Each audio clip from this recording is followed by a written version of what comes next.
Hello, I'm Bernard Hickey from interest.co.nz and welcome to a special economic weather report brought to you in association with ASB. Today I'm going to show you what's happening to New Zealand's debt, particularly from its banks, so this takes away the government debt, as a percentage of GDP. This is national gross debt as a percentage of GDP. And you can see this is for the last 10 years or so, that through the late 90s into the early 2000s, it actually jumped up quite substantially, up over 100% of GDP. Then our GDP grew quite fast through 2000 to 2004-05 or so.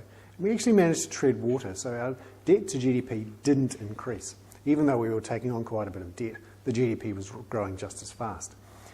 But it's the last 2 to 3 years, and in particular the last year, where we have a big problem. Everyone seems to think the crisis is over and that New Zealand's punching above its weight again and that overseas investors are all happy with what we're doing. They're not. If you look at these figures, our national debt as a percentage of GDP has accelerated sharply in the last year. We are borrowing more now as a percentage of GDP than we ever have, even though we've been in recession. Now the recession obviously makes those numbers look worse and that our GDP isn't growing, but this is a real problem. And it's surprising that so far the international ratings agencies have not focused more on this chart, which tells us how fundamentally sick our economy is. I'm Bernard Hickey. That was a special economic weather report brought to you in association with ASB.